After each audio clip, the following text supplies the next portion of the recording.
সুপ্রিয় দর্শক, এসটিভি রাতের আয়োজন লেট এডিশনে আপনাদের সবাইকে স্বাগতম। সঙ্গে আছি আমি জাহিদুর রহমান খান।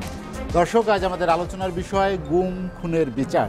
আর এই আলোচনায় আমার সঙ্গে স্টুডিওতে আছেন ব্যবসায়ী নেতা হাজী আজমল হোসেন বাবলু, আছেন গণসংহতি আন্দোলনের প্রধান সমন্বয়ক জুনায়েদ সাকিব। এছাড়াও আমার সঙ্গে আলোচনায় উপস্থিত আছেন জাতীয় পার্টির চেয়ারম্যানের রাজনৈতিক উপদেষ্টা ডক্টর মুস্তাফিজুর রহমান আকাশ। আপনাদের তিনজনকেই আমাদের আলোচনায় স্বাগত জানাচ্ছি। আলোচনার শুরুতেই জুনায়েদ সাকিব। সাকিব, আপনার কাছে যেতে চাই। আমরা যেটা শিরোনাম রেখেছি, আমি যদি একদম ছোট্ট করে জানতে চাই, গুম খুনের বিচার হবে কি? ধন্যবাদ। আমি আমার সহ আলোচক যারা দেখছেন সবাইকে সালাম এবং শুভেচ্ছা জানাই। বিচার করতেই হবে, এটা খুব জরুরি বিষয়। মানে আমরা তো পরিষ্কারভাবেই এই যে আমাদের ছাত্র শ্রমিক তরুণদের, শিশুদের, অভিভাবকদের যে রক্ত, আত্মত্যাগ, এইটা তো একটা রায় দিয়েছে আমাদের। এখনও 50,000-এর উপরে মানুষ আহত হয়েছে, তাদের বহুজন হাসপাতালে, কেউ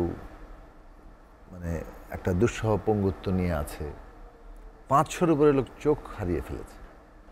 এবং আহতদের দিকে তাকালে আজকে এই গুম খুন বিষয়ে এবং আন্তর্জাতিক মানবাধিকার দিবস, আজকে সেই দিবস উপলক্ষে মায়ের ডাক যে সংগঠনটি গুম খুনের বিরুদ্ধে দীর্ঘদিন ধরে লড়াই করে এসছে, তো তাদের একটা সমাবেশ ছিল। সেখানে অনেক, প্রায় শত শত আহতরা তারা যোগ দিয়েছিলেন এবং তাদের একজন কথা বললেন।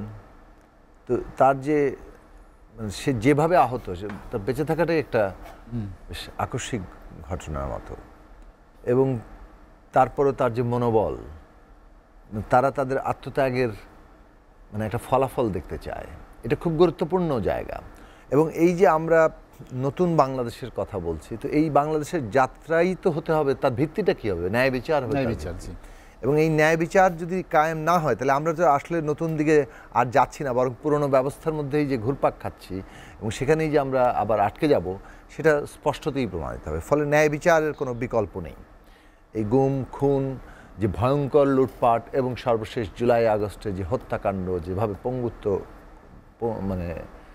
বরণ করেছে আমাদের সন্তানরা, এবং যেভাবে দেখলেই আপনি যে সমস্ত তরুণরা তাদের পঙ্গুত্ব বরণ করেছে, তাদের দিকে আপনি তাকান, তাদের বয়স কারো 20, 22, 26, সারা জীবন তারা এটা বহন করবে।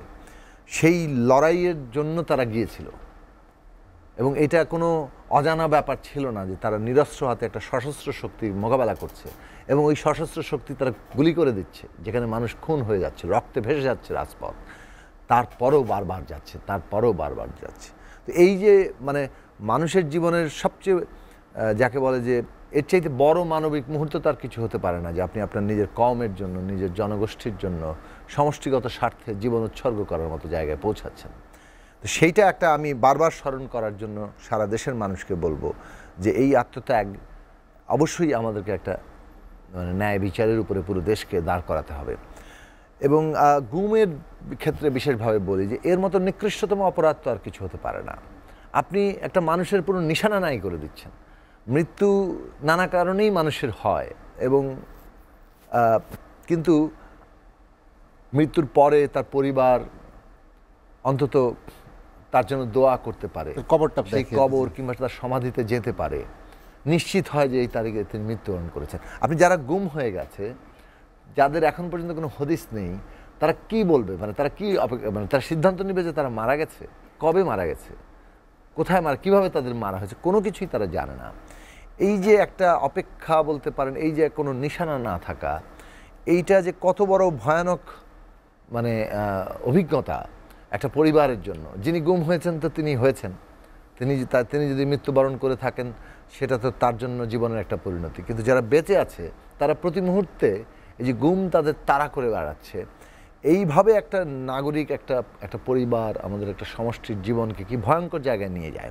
ফলে এইটা কমিশন হয়েছে, এবং বাংলাদেশে যাতে আর ভবিষ্যতে কেউ গুম করার কোনো পদক্ষেপ নিতে সাহস না করে, সেই জায়গায় আমাদের পৌঁছানো দরকার। কমিশনের তথ্যটাও ভয়াবহ, 3500 ঘটনার কথা বলা। আমাদের আসলেই একটা অবিশ্বাস্য পরিস্থিতি।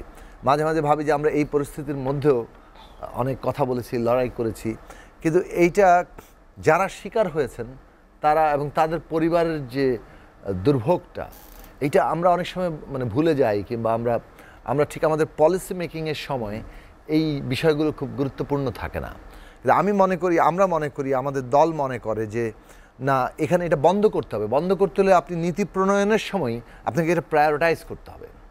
যে কারণে বারবার আমরা বলেছিলাম যে আমাদের প্রায়োরিটি কাজ হচ্ছে আমাদের আহতদের সুচিকিৎসা দেওয়া, আমাদের তাদের ভবিষ্যৎ জীবনের দায়িত্ব গ্রহণ করা, আমাদের যারা শহীদ হয়েছেন সেই শাহাদাতের মর্যাদাটা প্রতিষ্ঠা করা, যাতে করে পরবর্তী প্রজন্ম থেকে প্রজন্ম তারা মানে এই অনুপ্রেরণাটা নিতে পারে। আরেকটি বিষয়, আপনি মায়ের ডাকে সমাবেশের কথা বলছিলেন সরারদি উদ্যানে, সেখানে দেখলাম আমরা যে বিভিন্ন রাজনৈতিক দলের নেতারা, বিশেষ করে যারা গুম খুনের শিকার হয়েছেন ভুক্তভোগী, তাদের পরিবারের পক্ষ থেকে যে দাবিটা উঠেছে, যারা সে সময় বিগত ফ্যাসিস্ট আওয়ামী লীগ সরকারের কথা বলেছে, তাদের সময়ে যারা দায়িত্বরত ছিল তাদের বিচার এবং আমি ওই জায়গাটায় আসছিলাম, নিষিদ্ধ করার বিষয়টি আসছিল, কিন্তু সেই দুটি জায়গায় থেকেই কিন্তু অনেকটা শৈথিলতা দেখা যাচ্ছে মনে হচ্ছে, বিশেষ করে আওয়ামী লীগের রাজনীতি করতে পারা না পারার বিষয়ে সরকারের অবস্থান অত দৃঢ় না।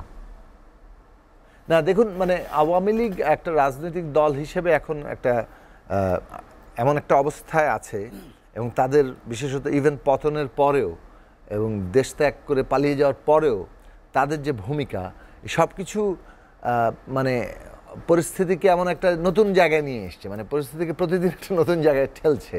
এবং আপনি ঠিক আগে থেকে যে ধারণা করছেন, আপনার যে রাজনৈতিক প্রিন্সিপাল সেট করছেন, সেইটা অনেক ক্ষেত্রে হয়ে যাচ্ছে, মানে ঠিক স্থির থাকতে পারছে না। লক্ষ্য করুন যে আওয়ামী লীগ একটা দল, তারা ক্ষমতায় থাকার জন্য এইভাবে হত্যাকাণ্ড, যেগুলো ম্যাস কিলিং, ম্যাস মার্ডার তারা করেছে, একটা গণ নির্বিচারে হত্যাকাণ্ড চালিয়েছে। 1600-র উপরে তো এখন পর্যন্ত আইডেন্টিফাইড, এটা সংখ্যা 2000 পর্যন্ত গিয়ে ঠেকবে অনেকে ধারণা করেন।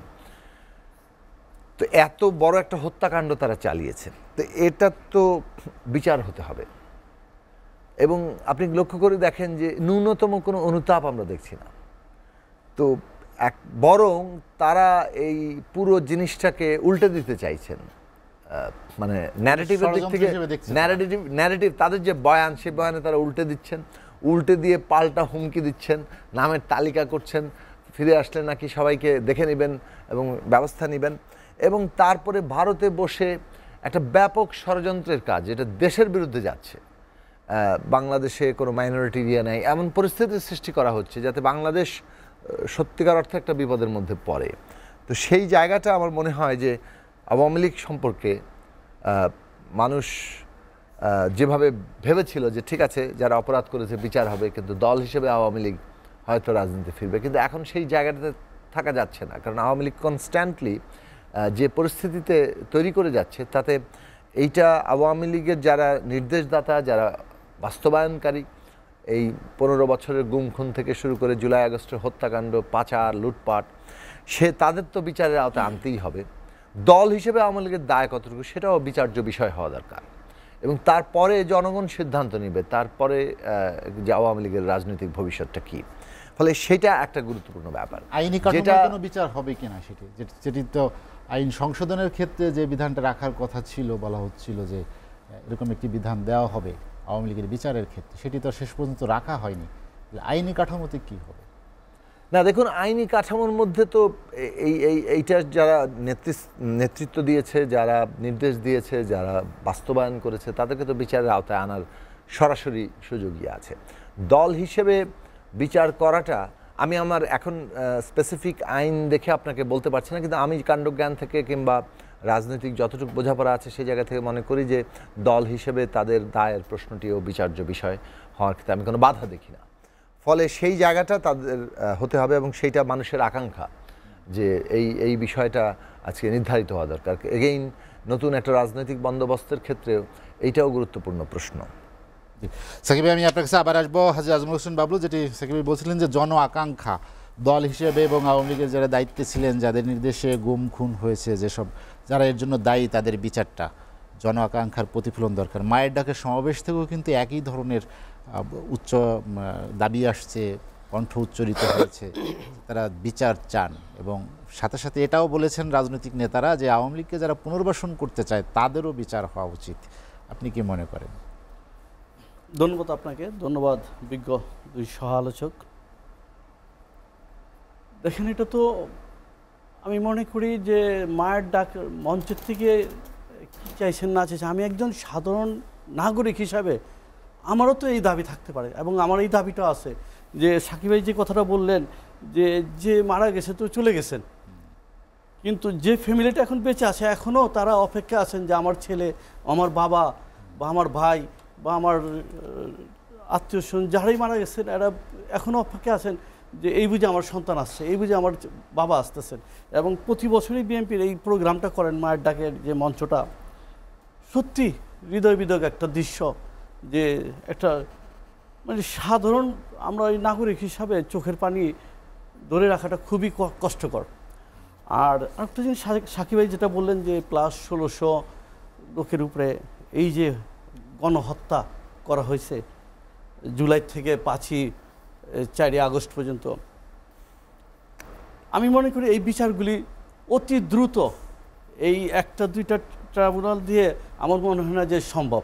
খুব অতি দ্রুত বিচারের আওতায় এনে এই হত্যার সাথে যারা যারা আছেন, জড়িত আছেন, যারা এই কিলিংগুলি করছেন, প্লাস যারা এই অস্ত্রের গুলিগুলি চালাইছেন, খুব দ্রুত এই বিচারগুলি যদি না হয় তাহলে আগামীতে যারা এই সরকার গঠন করবেন দেখবেন, কারণ এই আগামী প্রজন্ম, এই নতুন প্রজন্মটা যারা আগামীতে ভোট দিবেন সহ আগামী একদম একটা শ্রেণী তো বিভক্ত হয়ে গেছে যে আওয়ামী লীগের সম্বন্ধে একটা কীরকম ধারণা হয়েছে সেটা আমরা সবাই জানি এই দেশের মধ্যে এখন। অতএব এই যে একটা এখন দল বলতে এই একটা দলই এখন, আর সাথে কিছু ছোট ছোট দল আছে, হয়তো ঐক্যভাবে একটা সরকার গঠন হবে, কিন্তু এই আগামীতে এই সরকারও যে ফেসিবাদ হবে না এইটার গ্যারান্টি কি আপনি আমি বা সাকিবে দিতে পারবেন না। কারণ কেন দিতে পারবেন না, যদি ওই রকম ধরনের আপনার বিরোধী দল একটা না থাকে তাহলে সেই ক্ষেত্রে কিন্তু খুবই খুবই টাফ যে হবে। আর এই যে যারা গুলিগুলি চালাইলেন, যারা গুলিগুলি করলেন, এই বিচারগুলি যদি খুব দ্রুতর মাধ্যমে বা আইনের আওতায় না আনা হয়, হয়তো আমরা ট্রায়াল দেখতেছি কিছু সংখ্যক গ্রেপ্তার হয়েছে, কিছু সংখ্যক হয়তো দেশের বাইরে চলে গেছেন, কিন্তু মেজর একটা গ্রুপ তো এখনও দেশে আছে, কেন এদেরকে গ্রেপ্তার করা হচ্ছে না? বা এই যে সেনাপ্রধান যে বললেন যে 626 জন লোক এখানে লুকে আসলো, তো এই 626 জন লোক কারা কারা ছিল বা কারা কারা এখনও দেশে আছে বা কারা কারা বের হয়ে গেছে, এইটার পরিসংখ্যাও কিন্তু আমাদের জানার এখন দরকার। আমরা একজন সাধারণ জনগণ হিসাবে আমরা জানতে চাই যে কেন এই সংখ্যাটা হাইড করা হচ্ছে। যদি এই সংখ্যাটা সত্যি হাইড করা হয় তাহলে এরা কিন্তু এই আওয়ামী লীগের দোসর, এই ভয়টা কিন্তু রয়ে গেল আওয়ামী লীগের এই দোসর যারা কোটি কোটি কোটি কোটি বিলিয়ন বিলিয়ন টাকা ডলার কামায় গাপটি মেরে বসে আছে, এই টাকাগুলি তো এই মুহূর্তে খরচ করবে, এবং এই খরচ করার মাধ্যমে কিন্তু দেশটাকে একটা অস্থিতিশীল তৈরি করবে। যার ফলে আমি মনে করি যে যদি এই মায়ের ডাকের যে এই যে জমায়েতটা হইল আজকে, এইখান থেকে একটা মেসেজ আজকে আসা উচিত ছিল, একটা টাইম ফ্রেমের ভিতরে আনা উচিত ছিল যে এই টাইমের ভিতরে আমরা এই কাজগুলি করব। কারণ এটা তো সহজ কাজ, এখন এটা তো দিবালোকের মতো সত্য যে এই গুম খুনের সাথে কারা কারা জড়িত ছিল, প্রশাসনিকভাবে কারা কারা জড়িত ছিল, এবং কোন কোন ইয়ের থেকে আপনার পুলিশ, র্যাব বা আদার্স কোন কোন ইয়ের থেকে এই গুম খুনগুলি হয়েছে, আয়নার ঘর কীভাবে হয়েছে, এখানে তো দিবালোকের মতো এখন পরিষ্কার। এখন তো আর কোনো নাই, রাগঢাক নেই, অতএব কথা বলারও কোনো সমস্যা নেই, আমরা সবাই কথা বলতে পারি, তাহলে বিচার করতে সমস্যাটা কোথায়? যার ফলে আমি মনে করি যে এই যে আপনার স্পেশাল কোর্ট করে প্রয়োজনে একদম এই হাইকোর্টের অর্ধেক অংশ নিয়ে এই গুম খুনের এমন বিচার হওয়া উচিত যাতে আগামীতে যে সরকারে আসুক না কেন বা যে সরকারের প্রশাসনে আসুক না কেন, অন্তত এই দুঃসাহস যাতে না দেখায় যে আমার যাতে রাস্তায় বের হইলে চিন্তা না হয় যে আমি এই টকশু করে গেছি। এরকম তো অনেক হয়েছে, টকশু করে বেরিয়েছে, তাকে নিয়ে যাওয়া হয়েছে, তাকে উঠায় নিয়ে গেছে। আমরা তো এই আজকে সাকিবে আমার সামনে বসে আছে, এটি তো আমার কাছে অদ্ভুত লাগতেছে, ও যে জীবিত আছে এটি আমার কাছে একটা সারপ্রাইজ। কারণ আমরা যারা সাকিব ভাইয়ের এই বলিষ্ঠ কণ্ঠের আওয়াজ শুনছি, তার যে স্পিরিট ছিল, এ তো অনেক আগে গুম খুন হওয়ার কথা ছিল। যাই হোক, আলহামদুলিল্লাহ, আল্লাহ করেন নাই, ওনার ফ্যামিলির হয়তো দোয়া ছিল, কিন্তু পিছপা হয়নি। আমরা শুধু সাকিব ভাইকে বলবো যে এই মুহূর্তে আপনার যে দল, আমরা সংখ্যাটা দেখতে চাই না, ছোট করে দেখতে চাই না।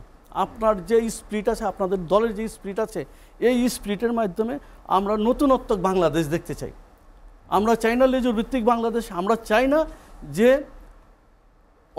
অন্য দেশের তে আইসা আমাদের ছুরি চালাক, অন্য দেশের আইন শৃঙ্খলা বাহিনী আইসা এইখানে বিমানবন্দরের ভিতরে অফিস করে বসুক, সিআইডির বিল্ডিংয়ের ভিতরে অফিস করে বসুক, ডিবির অফিসের ভিতরে অফিস করে বসুক। এইটার আমরা দেখতে চাই না। আমরা দেখতে চাই নতুন বাংলাদেশ। আমরা এই প্রজন্মের এই এত ছেলেরা চক্ষু দিচ্ছে, রক্ত দিচ্ছে, পা দিচ্ছে, শরীরে অনেক অঙ্গ ক্ষতি করে এই 5ই আগস্টের পর যে আমরা বলি যে আবার একটা স্বাধীনতা পেয়েছে, সত্যি তার একটা স্বাধীনতা পেয়েছে। কারণ আমরা 52 ভাষা আন্দোলন দেখিনি, আমরা 71-এর ঠিক মতো বুঝতে পারি না, বলতে পারি না, তখন ওই বয়সটা ছিল না। কিন্তু এই বয়সটা আমরা দেখছি যে প্রতিটা রাত্র, প্রতিটা দিন, প্রতিটা মুহূর্ত কেমন গেছে। যদিও আপনার সব সফটওয়্যার বন্ধ ছিল, কোনো ধরনের আপনার সফটওয়্যারের মাধ্যমে বা আপনাদের টিভি চ্যানেলের মাধ্যমে কাউ সাহস করে দেখাইতে পারেনি, তবুও যতটুকু আমাদের কাছে মেসেজ আসতে ছিল বা আমরা যতটুকু খবর পাইতেছিলাম, তাতে করেও বা হাসপাতালগুলির মাঝে মাঝে উকি মারার সাহস করতাম, দেখতাম, তাতে করেও কিন্তু আমরা তখনই একটা আমাদের ভিতরে একটা স্পিরিট ছিল যে না, দেশে একটা নতুনত্ব বা নতুন স্বাধীন একটা হতে যাচ্ছে। যার ফলে আমি মনে করি, শেষ করে দিচ্ছি, যার ফলে আমি মনে করি সব কিছু শেষ করে এই সংস্কার তো একটা লম্বা প্রক্রিয়া, এটা হবেই সংস্কার। যে গভর্নমেন্টে আসুক, বিএনপি আসুক, অন্য দল আসুক, জামায়াত ইসলামী আসুক, ওরা তো সংস্কার করবে, ওদের দলকে টিকে রাখার জন্য সংস্কার করবে। কিন্তু ওটা করার আগে যাতে এই বিচারটা ওই নতুন সরকার আসার আগে যাতে শুরু হয় এবং বিচারের আওতায় প্রত্যেকটা লোককে আনা হয়। হাজী হাসান বাবলু, আমি আপনার কাছে আবার আসবো। ডাক্তার মুস্তাফিজুর রহমান আকাশ, যেটি বাবলু ভাই বলছিলেন যে গুম খুনের বিচারকে অগ্রাধিকার দেওয়ার ক্ষেত্রে সর্বোচ্চ অগ্রাধিকার দেওয়া উচিত। 5 আগস্টের যে জন আকাঙ্ক্ষা মানুষের মাঝে তৈরি হয়েছে, যে আকাঙ্ক্ষা তৈরি হয়েছে, আপনি কি মনে করেন যে এটিকে আসলে সর্বোচ্চ গুরুত্ব দেওয়া উচিত? ধন্যবাদ। সেই সাথে দুজন বিজ্ঞ সহালোচ্য যারা শুনছেন সবাইকে শুভেচ্ছা জানাচ্ছি। অবশ্যই গুরুত্ব দেওয়া উচিত, কারণ আমরা নতুন প্রেক্ষাপটে নতুন বাংলাদেশ পেয়েছি। এখন আমাদের নতুন উদ্যমে এগিয়ে যেতে হবে। সেই জন্য ওই 5ই আগস্টের গুরুত্ব সবচেয়ে বেশি। দেখেন, 15-16 বছরের শেখ হাসিনার যে শাসন আমল ছিল, বাংলাদেশের যে অবস্থান ছিল, সেটা আমরা সবাই জানি, অনেকবার আলোচনা হয়েছে। এই সংবিধানকে শেখ হাসিনার নেতৃত্বে কাটছিট করে এমন একটা সংবিধান প্রণয়ন করা হয়েছিল যেখানে একজন বিরাট স্বৈরশাসকে রূপান্তরিত হয়েছিল। উনি ইচ্ছা করলে সব কিছু করতে পারতেন, শুধু ছেলেকে মেয়েকে ছেলে ছাড়া বাকি সব কিছু করার ক্ষমতা শেখ হাসিনা বাংলাদেশে ম্যান্ডেট নিয়েছিল। সেই জন্য অনেক বিরোধী দল সেই মুহূর্তে আন্দোলন করেছে, হয়তো সেই মুহূর্তে ওনারা কিছু করতে পারে নাই। কিন্তু শেখ হাসিনা তখন থেকেই যে খুন গুমের রাজনীতি আপনার চালিয়েছিল, বিশেষ করে দেখেন বিএনপি জামাতের উপর, আমরা এটা অনেকবার আমি আলোচনা করেছি।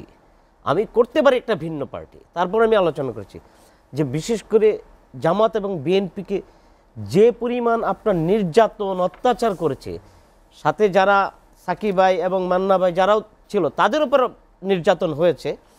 দেখেন, এই যে আয়নাঘর গঠন করলো, কি নির্মম আমরা করুণ কাহিনী 5ই আগস্টের পরে আয়নাঘরের কাহিনী দেখলাম। এখান থেকে যারা বেরিয়ে আসছে তাদের উপর কি পরিমাণ নির্যাতন করা হয়েছে, আর যাদেরকে আমরা পাই নাই তাদের ব্যাপারে তো আমরা বলতেই পারি না। এই যে আপনার বিএনপির নেতা ইলিয়াস আলীকে এখন পর্যন্ত আমরা কোনো জানি না যে উনি কোথায় আছেন, আদৌ বেঁচে আছেন কি না। অনেকেই ফিরে আসছেন, সেই জন্য অনেকের স্বস্তি, কিন্তু ওনার ব্যাপারে এখন পর্যন্ত কোনো তদন্তও আমরা দেখি নাই। মানে যদি উনি মারা গিয়েও থাকে, তার যে একটা আলামত সেটাও আমরা দেখি নাই। জামাতের অনেক নেতাকেও আপনার কী পরিমাণ টর্চার করাচ্ছে সেই আয়নাঘরে নিয়ে। দেখেন, এই যে পুলিশের যে একটা আমরা ভাব সেই মুহূর্তে দেখেছি, একটা সন্ত্রাসী মনোভাব পুলিশ ছিল। বিশেষ করে আপনার পুলিশের সাবেক প্রধান বেনজির, ডিবির প্রধান ছিল হারুন, বিপ্লব, এই যে একটা পুলিশ বাহিনী একটা গুন্ডা বাহিনীতে রূপান্তরিত হয়েছিল শেখ হাসিনার নেতৃত্বে, প্রত্যেকটা সেক্টরকে শেখ হাসিনা এমন জায়গায় নিয়ে গিয়েছিল, বিচার বিভাগ কোনো বিচার করতে পেরেছে কিনা আমার জানা ছিল না, এই নিয়ে কোনো আপনার কোনো বিচারের মধ্যে অনুশোচনা ছিল না। মানে সেই মুহূর্তে আপনার কোনো বিএনপির নেতার বিরুদ্ধে মামলা হলে তাকে জেলে যেতেই হবে, তার কোনো জামিন হবে না। জামাতের নেতা গ্রেপ্তার হলে তাকে জেলে যেতে হবে, তার কোনো জামিন হবে না। বিরোধী মনোভাব থাকলেই সে অবস্থা ছিল। এই যে আপনার প্রত্যেকটা বিভাগকে পরাধীন করে ফেলেছিল, নির্বাচনকে তো ধ্বংস করে দিয়েছিল। আপনার কোনো স্বতন্ত্র যে বিভাগগুলি ছিল তার কেউই কাজ করতে পারতেছিল না। সেখানে যে একটা অবস্থান দেখেছি, তারপরে যে প্রেক্ষাপটে 5ই আগস্ট হলো, আপনার দেখেন ছাত্রদের কোলে খুব বেশি আকাঙ্ক্ষা ছিল না। ছাত্ররা বৈষম্যের বিরুদ্ধে আন্দোলনে নেমেছিল, তাদের একটা যৌক্তিক আন্দোলন ছিল কোঠা, সেটা নিয়ে আমরা জাতীয় পার্টির সব বিভিন্ন দলগুলো ছাত্রদেরকে সমর্থন দেওয়া হয়েছে যে ছাত্রদের আন্দোলন যৌক্তিক। কিন্তু শেখ হাসিনা ভেবেছিল আমি এই দেশের ক্ষমতাময়, সর্বময় ক্ষমতাময়, আমার উপর দিয়ে কেউ কথা বলতে পারবেন না। সেই জন্য সে কোনো কিছুকে তোয়াক্কা করে নাই। সেই জন্য ছাত্র জনতার এবং বিভিন্ন রাজনৈতিক দলের সমন্বয়ে শেখ হাসিনার পতন হয়।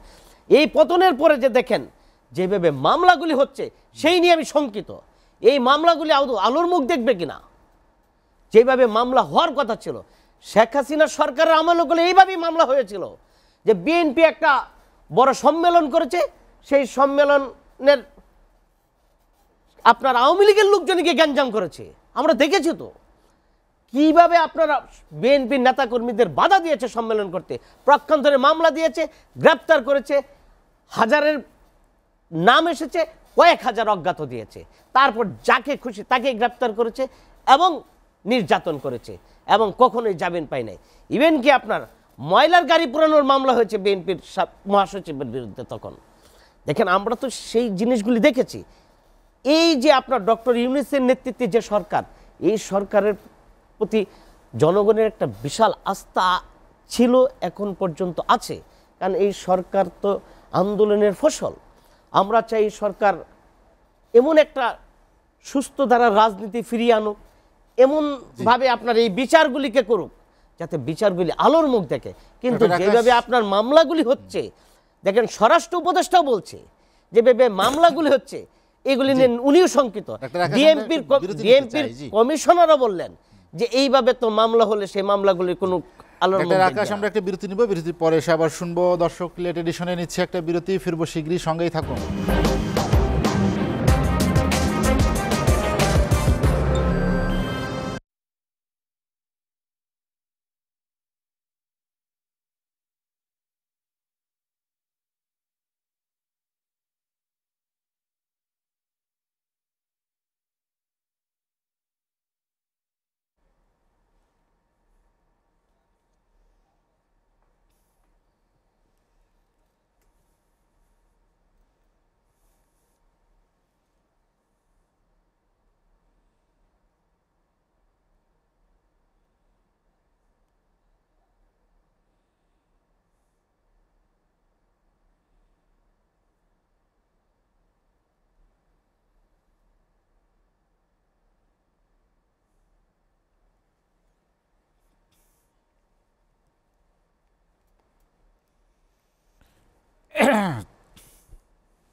দেখছেন এসএটিভি রাতের আয়োজন লেট এডিশন। বিরতির পর আমরা আবার ফিরছি আলোচনায়। জুনায়েদ সাকিব ভাই যেটি নিয়ে আমরা আলোচনা করছিলাম, বিশেষ করে ডাক্তার আকাশ যেটি বলছিলেন যে বিরোধী রাজনৈতিক মতাদর্শের হলেই সেই সব নেতাকর্মীদের নামে যেমন মামলা দেওয়া, নির্যাতন করা, কারাগারে নিক্ষেপ করা, গুম করে দেওয়া, তাদের খোঁজ মেলে না, এ ধরনের একটা পরিস্থিতি তৈরি হয়েছিল। আপনারা দীর্ঘ সময় সংগ্রাম করে আসছেন।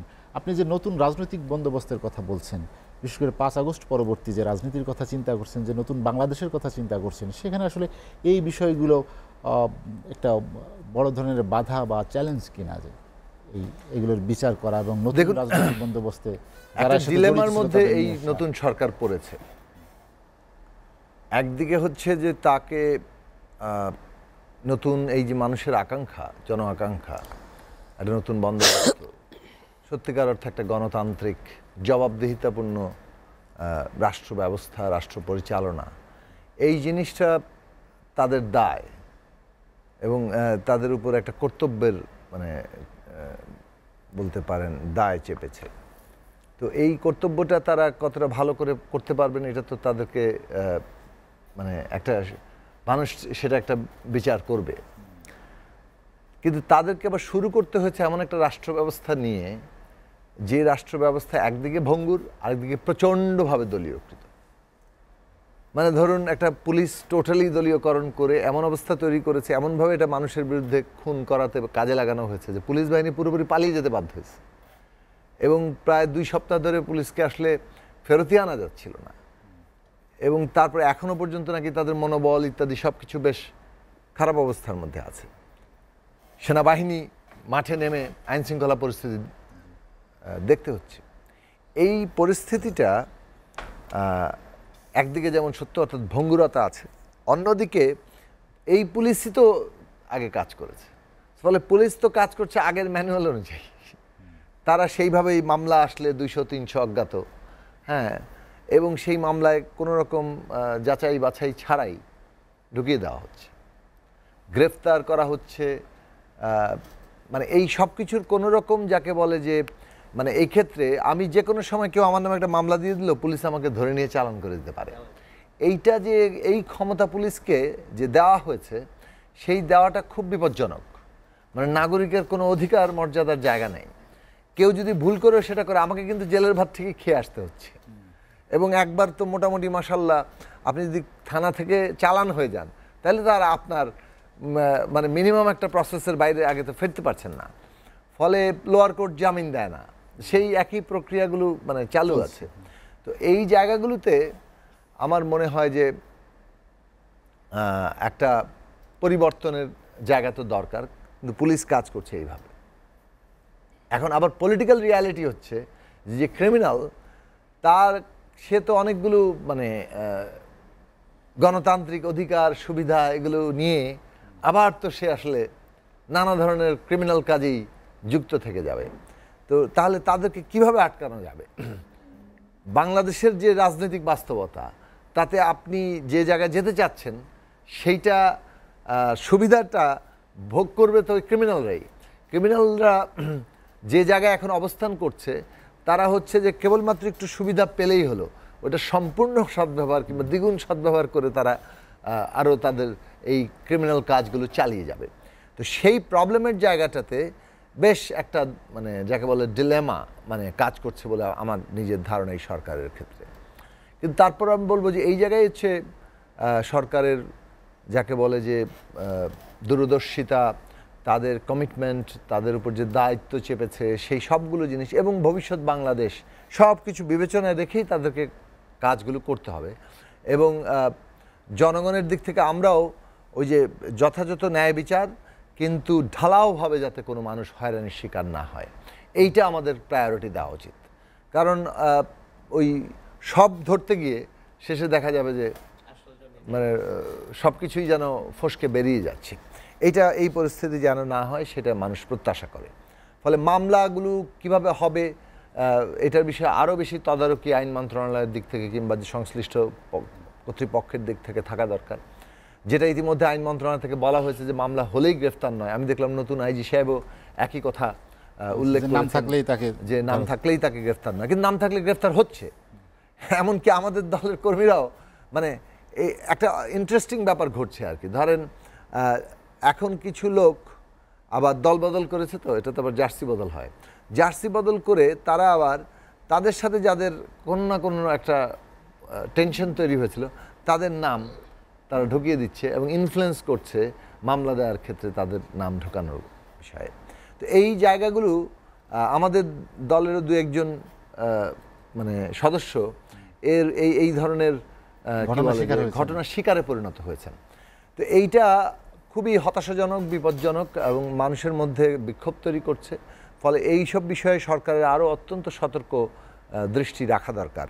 এটা তো গেল মামলার কথা, কিন্তু এই যে ধরো আমার প্রশ্ন ছিল যে নতুন রাজনৈতিক বন্দোবস্তে আওয়ামী লীগের ভূমিকা কি হবে বা আওয়ামী লীগের বিচার হবে কিনা বা বিচারের সে কথা বাইরে আমি কিছু আগে করার আলোচনা করেছি যে বিচারের প্রশ্নটা আমি মনে করি যে আদালতের করা দরকার, এবং তারপরেই কিন্তু ঠিক হবে যে আওয়ামী লীগ কীভাবে রাজনৈতিক জায়গাটা করবে। মানে এই বিষয়ে আরও একটা কমিশনও করা যেতে পারে যে আওয়ামী লীগ বিষয়ে ডিসিশনটা কি হবে, যে কারণ এটা খুব জরুরি একটা প্রসঙ্গ, এবং আমরা এইসব বিষয়ে আমি মনে করি আরও অনেকগুলো প্রশ্ন যুক্ত আছে, সামনে আরও সময় আসবে এবং এইসব প্রশ্ন আলোচনা হবে। আমাদেরকে রাজনৈতিকভাবে একটা ফয়সালা করে এগোতে হবে। রাজনৈতিক ফয়সালাটা আগে হওয়া উচিত কিনা এই রাজনৈতিক ফয়সালার জায়গাটাও অনেকটা মানে এগিয়ে যাওয়া দরকার। সংস্কার তো একটা প্রাতিষ্ঠানিক প্রশ্ন, কিন্তু এই যে সংস্কারের আরেকটা দিক আছে যেটা হচ্ছে রাজনৈতিক মানে আন্ডারস্ট্যান্ডিং, ঐক্যমত্য, সমঝোতাটা কোন জায়গায় গিয়ে দাঁড়াবে, এবং সেইখানে কতটুকু বিচারের প্রশ্ন, কতটুকু রিকনসিলিয়েশনের প্রশ্ন, এগুলো পুরোটাই আলোচিত হবে, এবং সেই আলোচনাটাও আমাদের নিউ পলিটিক্যাল সেটেলমেন্টের একটা গুরুত্বপূর্ণ দিক। এখন কিন্তু প্রাতিষ্ঠানিকভাবে যদি একই জিনিস থাকে, আপনি যদি ওই একই মানে প্রতিষ্ঠান, ওই একই পুলিশ, ওই একই প্রশাসন, যারা মনে করে যে ইন সার্ভিস বদলি হব, সেখানে বিরাট টাকা দিয়ে বদলি হব, পদোন্নতি হবে বিরাট টাকা দিয়ে হবে, নিয়োগ পাবো বিরাট টাকা দিয়ে হবে, এবং সেগুলো আবার পাবলিকের কাছ থেকে তুলব, এবং এইভাবেই মামলা হবে, মানে অজ্ঞাত নামা থাকবে, তো এবং তাদের কাছ থেকে আমরা টাকা পয়সা নেব। এই যদি হয় মানে প্র্যাকটিস যেটা হয়ে এসছে, এবং সেটা যদি বহাল থাকে, আজকে হয়তো কিছুদিন টাকা পয়সা নেওয়া কম চলতে পারে, যদিও চলছে, এবং আমি তো এটা শুনেছি যে পুলিশের কনস্টেবল নিয়োগেও শেষ পর্যন্ত টাকা পয়সার লেনদেনের খোঁজ মানে অভিযোগ আমরা শুনতে পাচ্ছি। পুরনো সেই পুরনো ধারার জায়গাগুলোই আছে। তো এখন প্রশ্নটা হচ্ছে যে এই জায়গাতেই আমরা আরও বেশি শক্ত অবস্থান চাই, এবং সেই শক্ত অবস্থানটার ক্ষেত্রে আবার আমাদের রাজনৈতিক দলগুলোর মধ্যেও একটা ঐক্যমত্য হওয়া দরকার। রাজনৈতিক দলগুলো যদি দেখা যাচ্ছে না হয়, তাহলে কিন্তু সরকারের জন্য এটা একটা শক্তির জায়গা হবে। এখন সরকারও সেই ব্যবস্থা করার দায় কিন্তু আছে। রাজনৈতিক দলগুলো ঐক্যমত্য আসবে কিভাবে? আমরা ঐক্যমত্য হতে হলে আমরা যে কথাটা বারবার বলছি যে একটা ন্যাশনাল পলিটিক্যাল কাউন্সিল হলে সেখানে রাজনৈতিক দল, শিক্ষার্থী, বিভিন্ন অংশীজনরা থাকতে পারে, এবং সরকার তখন তাদের সাথে নিয়মিত বিরোধিতা আলোচনা করতে পারে, এইসব প্রশ্নগুলো তুলতে পারে, এবং সেই ক্ষেত্রে যে কনসেনসাসটা সেটা সরকারের শক্তির ব্যাপার হবে, তখন তারা সেটা প্রয়োগ করার ক্ষেত্রে অনেক বেশি শক্তিশালী থাকবে। তো সেই দিকগুলো সরকারের ভাবনা নিচ্ছে, কিন্তু আবার দীর্ঘসূত্রিতার মধ্যে পড়ছে, সেইটা আমার মনে হয় যে। সাকিব, আমি আপনার কাছে আবার আসবো। হাজী আজমল হোসেন বাবলু, যেটি সাকিব বললেন যে রাজনৈতিক দলগুলো ছাত্রদের প্রতিনিধি নিয়ে রাজনৈতিক একটি কাউন্সিল থাকলে সেখানে একটা সচেতনতা তৈরি হতে পারে, একটা মতৈক্য আসতে পারে, সরকারের জন্য কাজ করতে অনেক সুবিধা হতে পারে, কিন্তু সেটিও ধীর গতি অনেকটা তিনি বলছেন। আমি যদি সরাসরি আপনার কাছে জানতে চাই যে আওয়ামী লীগের নিষিদ্ধ করা বা আওয়ামী লীগের বিচার করার ক্ষেত্রে রাজনৈতিক দলগুলো একমত হতে পারছে না কেন? অ্যাকচুয়ালি ধন্যবাদ আপনাকে। অ্যাকচুয়ালি তো এটা বর্তমান যে বৃহত্তর দল তারাই তো চায় না যে আওয়ামী লীগ নিষিদ্ধ হোক, এবং এটা তো সবার সামনে তাদের ভারপ্রাপ্ত মহাসচিব তো বলে ফেলছেন যে আমরা এটার পক্ষে না, কোনো দল নিষিদ্ধ হোক সেটা তারা চায় না। এখন আমরা ওনারা বলতেই পারেন, ওনারা চিন্তা করতেছেন যে হয়তো বা এটা আমার ব্যক্তিগত ধারণা যে ওনারা নিষিদ্ধ করতে গেলে এই প্রথম ইয়েতে আমি যেটা বললাম যে আওয়ামী লীগ খুব শক্তিশালী একটা দল ছিল, বা একটা এটা তো আমরা যাই বলি না কেন মুখে দল হিসাবে হয়তো তাকে ব্যান করতে পারি, বা যেসব লোকগুলি অন্যায় করে গেছে এই অন্যায়গুলির সাথে যুক্ত ছিল তাদের বিচার করতে পারি, কিন্তু দেশের বৃহত্তর একটা সংখ্যা তো তার আওয়ামী লীগের ভক্ত আছে, হয়তো এই চিন্তা ভাবনার থেকেই হয়তো বলতেছেন, কিন্তু বাস্তবতা কিন্তু অন্যরকম চিত্র বর্তমান। কারণ বিগত 2 মাসের যে তাণ্ডব ঘটাইছেন জুলাই আগস্টে, এটা অনেক সচেতন আওয়ামী লীগরাও কিন্তু এখন আর বলে না যে আমরা আওয়ামী লীগ করি, এটা কিন্তু বাস্তবতা। তো আজকেও কিন্তু আমি এই মায়ের ডাকের ছেলেদের মুখে শুনতে পারলাম যে যারা আওয়ামী লীগের পক্ষ নিয়ে আসবে তাদেরও বিচার করা হবে। কথাটা তো বাস্তব যে এই মুহূর্তে আপনি শহীদের রক্ত এখনও রাজপথ থেকে শুকায় নেই, আপনি এখনই আওয়ামী লীগকে আইসা আবার পুনর্বাসন করতে চাচ্ছেন। তো এটা তো এই জন্য তো এই দেশে এতগুলি মানুষের জীবন যায়নি, যেটা সাকিব ভাই বললেন যে 2000-এর উপরে এই শহীদ হয়েছে। আর যারা পঙ্গুত্ব করছে অনেকেই এখন বলে যে আমরা মারা গেলেই ভালো হইতো এই সময়, কারো দুইটা চোখ নাই, কারো হাত নাই, কারো পা নাই। তাহলে এই এত বড় একটা রক্তক্ষয়ী সংঘর্ষের পর যদি 6 মাস না যেতে আমরা চিন্তা করি যে আবার সেই স্বৈর শাসককে নিয়ে আমরা নির্বাচন করব, তাহলে আমি মনে করি এই জাতির জন্য খুবই দুর্ভাগ্য আমাদের। সেই একই প্রক্রিয়া বা বিচার প্রক্রিয়া যেটা নিয়ে আপনি এর আগে বলছিলেন যে ডিবি অফিসে আমরা অন্য দেশের কোনো একটা অফিস না দেখতে চাই, গোয়েন্দা সংস্থাগুলো যেন ওইভাবে পরিচালিত না হয়। আপনি কি মনে করেন যে এই যে গত 15 বছরের গুম খুন নানা অভিযোগ, মায়ের ডাকের যে অভিযোগ বিশেষ করে, এগুলো কি বিশেষ কোনো গোষ্ঠী, বিশেষ কোনো দেশের কোনো প্রভাব ছিল কিনা? এই পুরো আমরা যারা খুব ভাষা যেগুলি আমরা খবর পাই, এই পুরো প্রক্রিয়াটার সাথেই একটা দেশ থেকে পরিচালনা হতো। এবং আজকে আমি একটা দেখলাম, ওই নাটোরের এমপি সাহেব বললেন যে একটা রাষ্ট্রের মেরুদণ্ড হলো শিক্ষাই জাতি, আমরা ছোটোকালে কী পড়েছি, শিক্ষাই জাতির মেরুদণ্ড। প্রথমে তো আমাদের মেরুদণ্ডটা ভাঙার জন্য আমাদের খিচুড়ি শিক্ষা, ওই ক্লাসে যেতে হবে না, 5 পর্যন্ত অটো পাস করা দিবে, মানে প্রথমেই কিন্তু এই বলিটা শুরু করছিলেন শিক্ষা দিয়ে। তারপর শুরু হলে এই গুম খুন। এই গুম খুন কিন্তু শুধু এইটা না, এইটা আপনি দেখবেন যে ভারতবর্ষের কিন্তু এই গুম খুনের প্রচলনটা আছে, যার ফলে ওই আদর্শ থেকেই কিন্তু এই আদর্শটা তৈরি। আমি মনে করি যে এইটা আর হয়তো হবে না, গুম খুন আর হবে না, এত বড় দুঃসাহস আর প্রশাসনিকভাবে হবে না। কিন্তু এই যে ঘুষের, যেটা সাকিব ভাই বললেন যে ঘুষ লেনদেন, আমি একটু স্পষ্টভাবেই বলি, এটা কিন্তু এখন হয়তো আগের মতো ব্যাপক আকারে নাই, কিন্তু এটা কিন্তু অনেক এখন বেড়ে গেছে। যেটা আগে 1000 টাকা দা করা যেত, এটা এখন 1 লাখ টাকা লাগছে। চাঁদাবাজির কথা বলছে যে অনেক দ্বিগুণ হয়ে গিয়েছে, এটা বেড়ে গেছে। এবং আপনি দেখেন, খবর নিয়ে দেখবেন 500-700 লোকের নাম জড়ানো হচ্ছে, তারপরে আস্তে আস্তে কমে এটা 50-এ নিয়ে আসতেছে বা 25-এ নিয়ে আসতেছে। কিন্তু আমি ব্যক্তিগতভাবে মনে করি যে এই 25-50ও লাস্ট পর্যন্ত টিকবে না। এই মামলাগুলি যেভাবে হচ্ছে, মামলাগুলি যেভাবে দিচ্ছেন, ওই শুধু শুনতেছে আইন উপদেষ্টা বা স্বরাষ্ট্র উপদেষ্টা বা আইজিপি বলতেছেন যে যারা এই মিথ্যা মামলা নেবেন তাদের বিরুদ্ধে বিচার করা হবে। তো কই এত মিথ্যা মামলা নিছে, এই পর্যন্ত কি দৃশ্যমান কোনো একটা পুলিশ অফিসার বা একটা এসআই বা একটা ওসি লেভেল বা একটা এডিসি কোনো ধরনের পানিশমেন্ট হয়েছে? এই কয়দিনে কি হয়েছে? সবগুলি কি একদম জেনুইন মামলাগুলি হয়েছে? এর মধ্যে তো অনেক মিথ্যা মামলা হয়েছে। এই মিথ্যা মামলার জন্য যদি আপনি যেটা মুখে বলবেন ওটা বাস্তবায়ন করতে হবে। অন্তত দৃশ্যমান 2-1টা যদি বাস্তবায়ন করেন, তাহলে আগামীতে এটা আমার মনে হয় ব্যাপক আকারে ক্যান্সারের মতো ছড়াবে না। যার ফলে আমরা মনে করি যে এই যে মিথ্যা মামলাগুলি না দিয়ে আওয়ামী লীগকে ধরার মতো বা আওয়ামী লীগের নেতাকর্মী ধরার মতো অনেক অপশন আছে, অনেক এভিডেন্স আছে এই দেশে, কেন ওগুলি ধরা হইতেছে না? এই আজকে যেটা মায়ের ডাক, এই বিচারটি শুরু করেন না। এই জুলাই থেকে এই পর্যন্ত যে 2000 লোক মারা গেল, এই বিচারগুলি শুরু করে, এই দুইটা কাজ শুরু করেন না। বালু ভাই, আমি আপনার কাছে আবার আসবো। ডাক্তার মোস্তাফিজুর রহমান আকাশ, যেটি বালু ভাই বলছিলেন যে এই মায়ের ডাকের যে দাবি, এই গুম খুন, সেটা বিচার শুরু করা হোক, কিন্তু আমরা দেখছি সরকারের পক্ষ থেকে বিশেষ করে মাননীয় আইন উপদেষ্টা বলেছেন যে আসলে গুম খুনের বিগত 15 বছরের দীর্ঘ সময়ের যে ঘটনা, সেটা আসলে একটি কঠিন কাজ। তিনি একসময় মন্তব্য করেছেন যে আসলে কঠিন কাজ, বিচার নিয়ে শঙ্কা জাগায় কিনা সেটি যেমন একটি জানতে চাওয়া, তেমনি আমরা যদি ভারত প্রসঙ্গে যেটি দেখি যে রাজনৈতিক দলগুলোর মধ্যে এক ধরনের ঐক্যমত্য তৈরি হয়েছে, মাননীয় প্রধান উপদেষ্টার সাথে যেসব বৈঠক হয়েছে সেখানে একদম একসঙ্গে তারা কণ্ঠস্বর উচ্চকিত করেছে। কিন্তু গুম খুনের বিচার বা রাজনৈতিক দল হিসেবে আওয়ামী লীগের কী হবে সেসব বিষয়ে কিন্তু সুস্পষ্ট কোনো বক্তব্য পাওয়া যাচ্ছে না। কারণটা কি? ধন্যবাদ। দেখুন, ভারত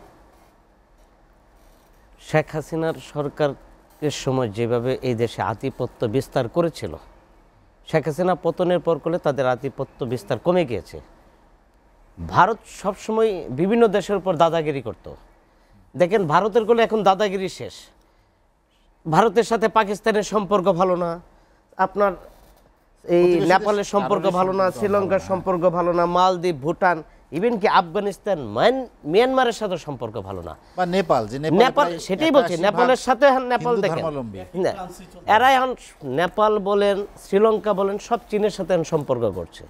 একমাত্র শেখ হাসিনার সরকারের নতজানির কারণে বাংলাদেশে ভারত এই 15 বছর দাদাগিরি করে গিয়েছে। শেখ হাসিনা তো বলেছে আমি ভারতকে যা দিয়েছি ভারত সারা জন মনে রাখবেন, বিনিময়ে আমরা কিছুই পাই নাই, খালি বর্ডার হত্যা ছাড়া, আর তো অনেক কিছুই আমরা করেছি।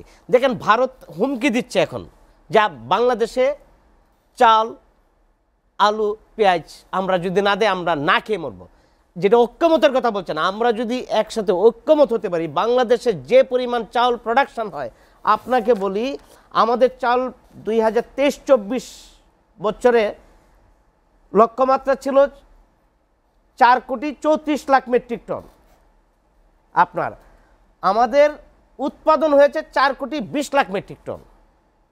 কতটুকু ঘাটতি ছিল, কিন্তু শেখ হাসিনার সরকার কেন জানি চাউল আনতো, আপনার এটার রহস্য ছিল আলাদা। আরেকটা জিনিস বলে দিই, আমাদের আপনার এই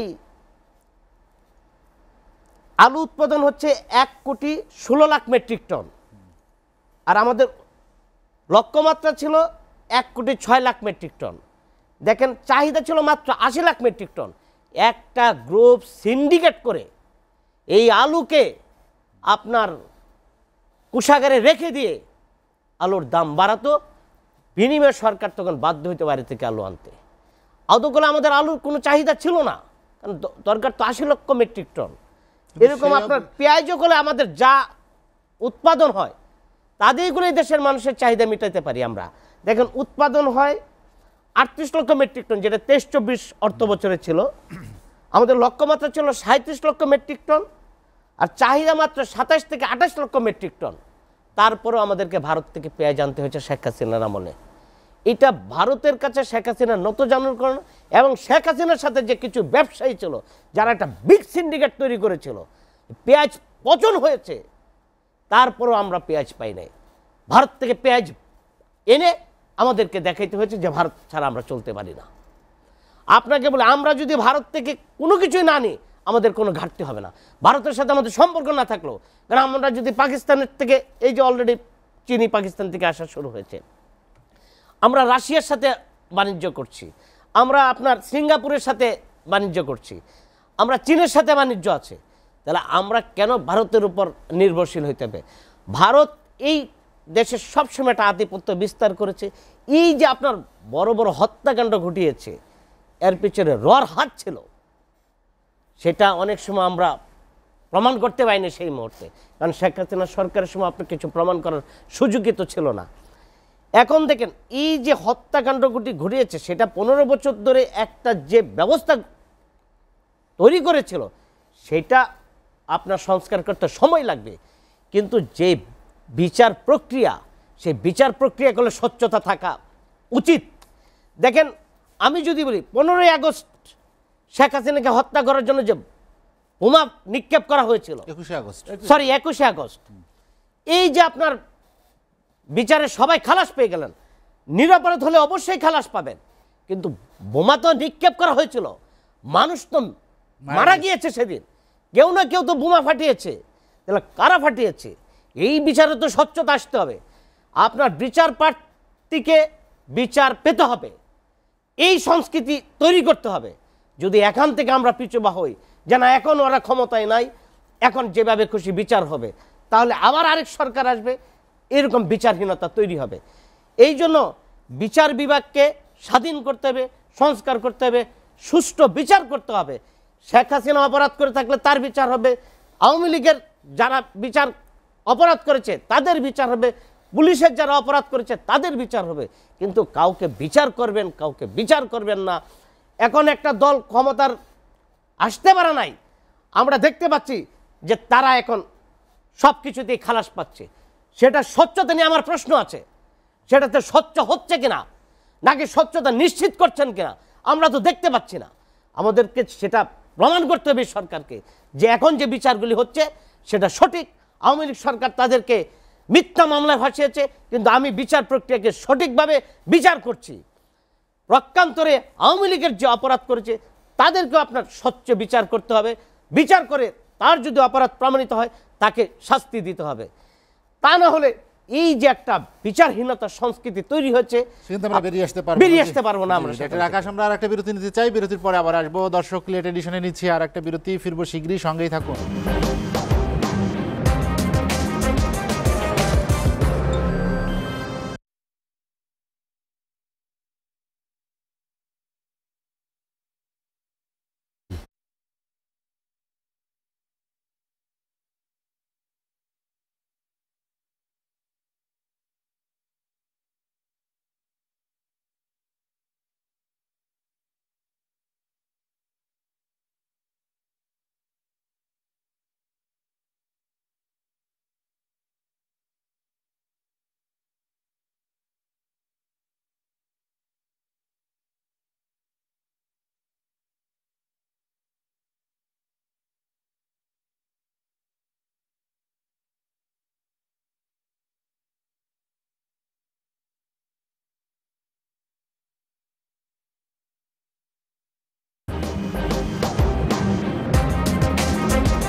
এসএটিভি রাতের আয়োজন লেট এডিশন। বিরতির পর আমরা আবারও ফিরছি আলোচনায়। জুনায়েদ সাকিব ভাই যেটি নিয়ে আলোচনা করছিলাম, ডাক্তার আকাশ বলছিলেন যে ভারতের আধিপত্যবাদের কথা।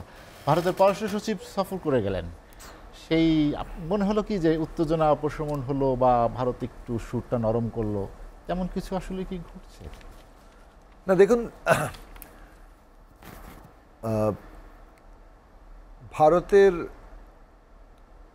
সরকারের যে ভূমিকা আমরা দেখতে পাচ্ছি এবং ভারতের মিডিয়ার বিশেষভাবে যে ভূমিকা দেখা যাচ্ছে, সেটা তো হচ্ছে পতিত ফ্যাসিস্ট হাসিনার পক্ষাবলম্বন করাই কেবল নয়, শেখ হাসিনা যত রকম প্রোপাগান্ডা করতে চায় তাকে আরও যত পারা যায় বর্ধিত করে সেটা তারা করার সাহায্য করছে। এর একটা উদ্দেশ্য হচ্ছে যে পশ্চিমা দেশের কাছে বাংলাদেশ সম্পর্কে একটা বিশেষ চিত্রায়ন, বাংলাদেশে কোনো সংখ্যালঘু, কোনো মাইনরিটির অবস্থা ভালো নাই, তারা সবাই খুব খারাপ অবস্থার মধ্যে আছে। এখানে রাস্তাঘাটে সব লাশ পড়ে থাকছে হিন্দু সম্প্রদায়ের, কেউ শাখা সিঁদুর পরে বেরোতে পারছে না, এই ধরনের লেভেলে। এবং মানে বেশ তাদের প্রতিষ্ঠিত মেইন স্ট্রিম পত্রিকাগুলোর মধ্যেও এগুলো আসছে। প্রায় 59টির মতো আমি দেখলাম এক জায়গায় যে গণমাধ্যম চিহ্নিত হয়েছে যারা এই ধরনের ফেক নিউজ করছে।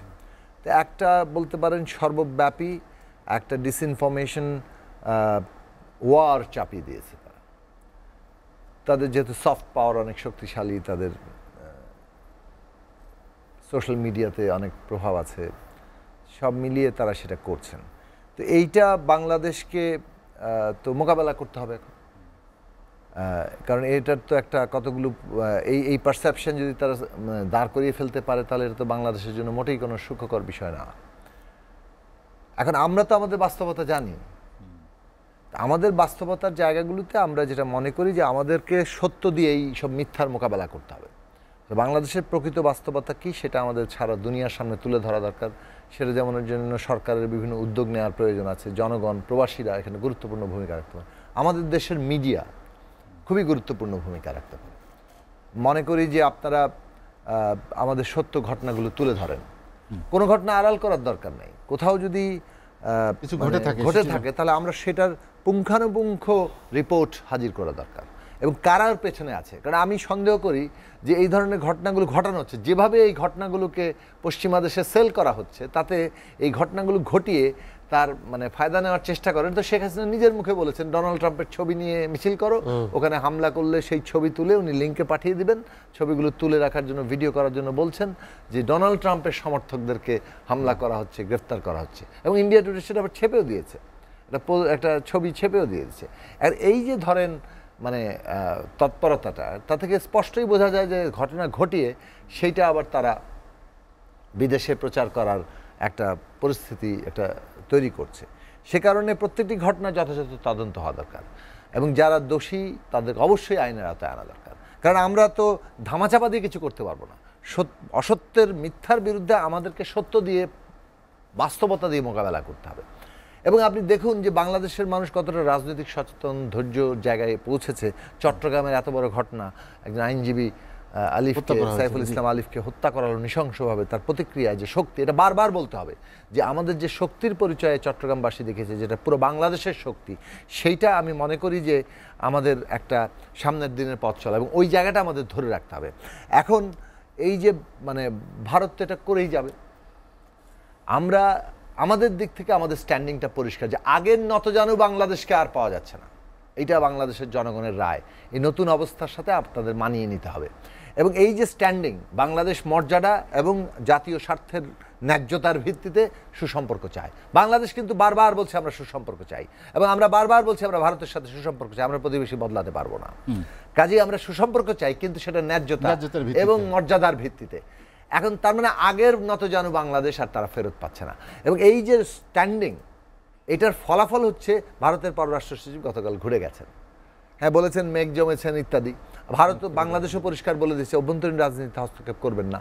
আমরা আমাদের দেশের পলিটিক্যাল ফিউচার নির্ধারণ করতে চাই, যেমনটা আপনার দেশের ভারতের জনগণ ভারতের রাজনৈতিক জায়গা ঠিক করবে। এখন এইটা যত দ্রুত ভারত মানে এর সাথে খাপ খাইয়ে পারতে পারবে, অনুধাবন করতে পারবে, তত হচ্ছে যে এখানকার পরিস্থিতির পরিবর্তন করবে। এবং বাংলাদেশের উচিত কূটনৈতিক জায়গা থেকে এটা চালিয়ে যাওয়া, ভারতের জনগণের সাথে আমাদের যে সম্পর্ক, সেই সম্পর্কটাকে আরও জোরদার করার চেষ্টা করা, এবং তাদের মধ্যে এইসব প্রচারণা সংক্রান্ত যে ভুল ধারণা তৈরি হতে পারে সেগুলো মোকাবেলা করা। কারণ ভারতের অভ্যন্তরীণ রাজনীতি, লাস্ট লাইনটা বলি, যে বিজেপির যে রাজনৈতিক স্বার্থ, সেইটা কিন্তু আরো এই পরিস্থিতিকে ইয়া করছে, আরো জটিল করছে। বিজেপি চায় যে এই দেশে একটা এইভাবে পোর্ট্রে করতে, এখানে হিন্দু মারা হচ্ছে, এখানে বিশেষত পশ্চিমবাংলার ওই যে বিজেপি নেতা যেন শুভেন্দু অধিকারী, তার যে বক্তব্য থেকে এটা খুব পরিষ্কারভাবে বোঝা যাচ্ছে। ফলে সেই জায়গা থেকে আমরা পরিষ্কার করে এটা বলবো যে বাংলাদেশের এই চেষ্টাটা অব্যাহত রাখা দরকার, এবং বাংলাদেশের তাকানো দরকার আরো বড় দিকে, মানে পুরো গ্লোবাল সাউথের একটা নেতৃস্থানীয় দেশ হওয়ার জন্য আমাদের রাজনৈতিক ব্যবস্থা এবং আমাদের পররাষ্ট্রনীতি দুইটাকে ওই অনুযায়ী সাজাতে হবে, এবং আমরা ওই দিকে আলোচনা শেষ করতে চাই। সাকিব ভাই, জানাচ্ছি আপনাকে অসংখ্য ধন্যবাদ। হাজী আজমল হোসেন বাবলু, আলোচনা শেষ করব। ভারত ও যত দ্রুত অনুধাবন করে বাংলাদেশের রাজনীতি তত ইতিবাচক ধারায় চলবে, সেই অনুধাবনের প্রক্রিয়া আসলে কি হওয়া উচিত, বাংলাদেশের পক্ষ থেকে আসলে কিছু করণীয় আছে কি? ধন্যবাদ। অ্যাকচুয়ালি ভারত বিগত 15 বছরে যেভাবে শাসন করে গেছে বাংলাদেশকে, এখন এটা ভুলতে ওদের কিছু সময় দিতেই হবে আমাদেরকে। যদি আমরা সময় না দেই, তাহলে আমি এটা একটু জোকস করে বলি, ওদের উপরে একটু ইনজাস্টিস করা হবে। ভারত কোনোদিনই আমাদের উপরে ছুরি চালাবে না, কারণ এটা ভারতের বিরাট একটা মার্কেট। এই হামদাম কিছুদিন করে দেখবেন যে অটোমেটিকলি ভারত, ওই শুভেন্দু অধিকারী বলেন আর এখানে মোদি বলেন, আস্তের উপরে বসে যাবে দেখবেন। কারণ এরা চাচ্ছে যে কিছু আমরা ওই সাউন্ড গ্রেনেড বোমার মতো কিছু ফাটাইলে বাংলাদেশ ভয় পেয়ে যাবে, অটোমেটিকলি আইসা ওই নম করে ঢুকে যাবে। একটা তথ্য যুদ্ধ চলছে। আমি মনে করি যে কোনো সময়, যে কোনো এই 52-53 বছরের মধ্যে যে কোনো সরকার যে কোনো সময়ের চাইতে পররাষ্ট্রনীতি বর্তমান যে অবস্থাতে আছে খুবই শক্তিশালী অবস্থানে আছে। এবং যেটা বললেন জুনায়েদ সাকিব ভাই, যে তাদের যে সচিব আসছে এখানে আইসা কিন্তু খুব একটা ভালো কিছু যে করতে পারছে এরকম কিছু হয়নি। আর আমাদের চোখে পড়ার মতো আমি দেখলাম শুধু মধ্যাহ্নভোজ ছাড়া আর কিছুই হয়নি। মানে তিনি তার বক্তব্যে আসলে সব এখন পর্দার আড়ালে কি হচ্ছে এটা তার আমাদের বলা সম্ভব না, কিন্তু পর্দার বাইরের যেটা দেখতে পারছি যে খুব একটা যে ভালো রেজাল্ট নিয়ে গেছেন এরকম কিছু তার বডি ল্যাঙ্গুয়েজে বলেন। শেষ করব, আপনাকে অসংখ্য ধন্যবাদ ডাক্তার আকাশ। আলোচনা শেষ করতে চাই আমরা, 1 মিনিট হাতে সময় আছে। যেটি ভারতের পররাষ্ট্র সচিবের সফরের কথা বলছিলেন, তিনি আসলে কি বোঝাতে চেয়েছেন? তিনি বলেছেন ডেমোক্রেটিক প্রোগ্রেসিভ বাংলাদেশ যেমন দেখতে চায়, তেমনি অতীতে যেমন সম্পর্ক ছিল ভবিষ্যতেও তারা তেমনি ঘনিষ্ঠভাবে সম্পর্ক করতে চায়। তার মানে কি এখন সম্পর্কে একটি বড় ধরনের গ্যাপ তৈরি হয়েছে? দেখেন, আজমল ভাই যেটা বললো যে ভারত তার মার্কেট এখানে ছাড়তে চাবে না, কারণ আমরা যদি ভারত থেকে না কোনো কিছু না নিই, ভারত প্রতি বছর আপনার 11 থেকে প্রায় 14 বিলিয়ন ডলার তার মার্কেট হারাবে। এটা বিশাল মার্কেট ভারতের জন্য। আমরা বলে ভারতে এত কিছু রপ্তানি করছি না, আমাদের একটা মার্কেট আছে মাত্র 17%, যা আমরা সেটাই। এখন ধরেন 70% আমরা যে জিনিসগুলি সাফিসিয়েন্ট সেই জিনিসগুলো করে ভারত থেকে আনছি, আমাদের কোনো অল্টারনেট আছে। সো ভারত এতদিন যে দাদাগিরি দেখিয়েছিল শেখ হাসিনার শাসনামলে সেই দাদাগিরিটা এখনও দেখাতে চাচ্ছে। ওই যেটা বলে যে একটু ভুলতে তো সময় লাগবে, কারণ এখন তো বাংলাদেশ আর নত জানু ভারতের প্রতি নয়, এবং এই সরকার দেখাচ্ছেও না। সেই জন্য সরকারকে ধন্যবাদ, এবং বাংলাদেশের মানুষ সাহসী ভূমিকা রাখছে প্রত্যেকটা দলই এখন। কারণ আরেকটা জিনিস হচ্ছে, আমাদের দেশের স্বার্থে সব দলের একসাথ হওয়া উচিত এবং একটা ঐক্যমতে পৌঁছা উচিত। সেখানে এই সরকারেরও এই ব্যাপারে খুব উদ্যোগ নেওয়া উচিত। ওই দিনকে যে আপনার কিছুদিন আগে যে একটা ঐক্যমতের উদ্যোগ নিয়ে কিছু দলকে ডাকা হলো, সেখানে কোনো জাতীয় পার্টিকে ডাকা হয় নাই। আমার আহ্বান যে জাতীয় পার্টিকেও ডাকা উচিত ছিল। আপনাকে বলি, রাজনৈতিকভাবে রাজনৈতিক দলকে বিভিন্নভাবে মোকাবেলা করেন সেটাকে, কিন্তু দেশের স্বার্থে সবাইকে একসাথে ডাকতে হবে, সবাইকে একসাথে নিয়ে আপনার একটা বহির্বিশ্বের সাথে মোকাবেলা করতে হবে। তাহলে হয়তো আমাদের দেখেন, ভারত করলে আবার এই জায়গায় তারা যাই কিছু বলেন না বলেন, তাদের রাষ্ট্রনীতিতে করলে তারা এক। দেখেন শেখ হাসিনাকে তারা আশ্রয় দিয়েছে, সেখানে করে কেউ বিরোধিতা করে নাই।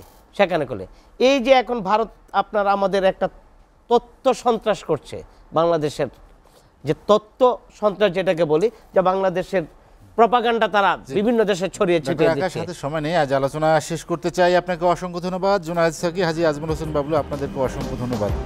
দর্শক জানিয়ে রাখি, লেট এডিশন পুনঃপ্রচার হয় সকাল ৮টায়। আজ এ পর্যন্তই। ভালো থাকুন, সুস্থ থাকুন, এসটিভির সঙ্গেই থাকুন।